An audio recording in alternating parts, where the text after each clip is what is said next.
So we talked about breaking a fast. What about preparing for a fast? Is there something that foods, habits, any suggestions you have for someone that is preparing for a fast of some sort?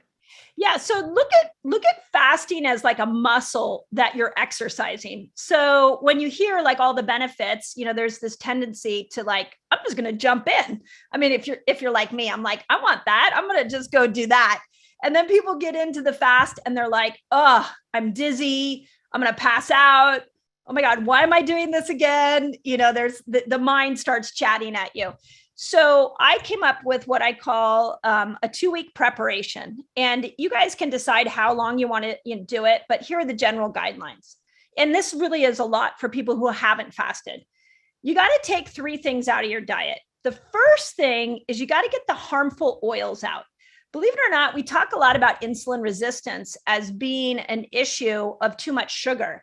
But partially hydrogenated oils, canola oil, vegetable oil, safflower, sunflower, soybean, these are inflammatory oils that are going to make fasting really hard because they make you insulin resistant.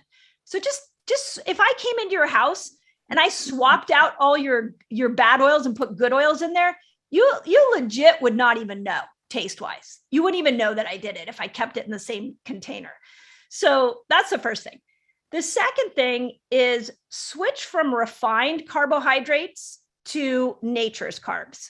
So refined carbohydrates are breads, cakes, pastas, cookies. Like just swap those out and ask yourself, did this come from nature? So you can throw in, please Jesse, you could throw a couple bananas in. You could throw in berries. You could do potatoes, sweet potatoes, salads, but get off all the refined carbohydrates. And then the third one is stop eating toxins in your food. That's a biggie. It's hard because there's over 50,000 different ingredients that have been put into our food that we call generally recognized as safe. They have not been proven safe. They have not been proven guilty.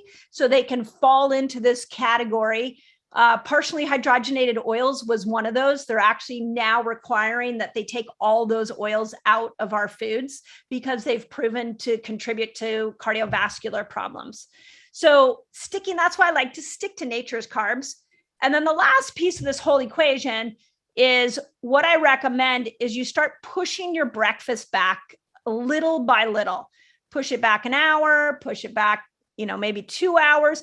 Here's the trick on that. You want to get right to that place of discomfort. And the reason that that's important is your body adapts at discomfort. We have been taught to avoid discomfort. We've been taught, I'm uncomfortable with my symptoms. I got to back off or change it. But, it's much like running a long race. The way that you start to build that stamina up is by going to that edge of discomfort and letting your body repair and heal itself. And if you do that, usually within 2 weeks, you can be at 13 to 15 hours of fasting. That's so great. And that is, I think just having, again, just like a checklist of things to be able to just set yourself up for success. That's right. Because there's going to be, and I also think it's very important mindset wise for everybody to hear you say, like, there's going to be that discomfort, and that doesn't, that's to be expected.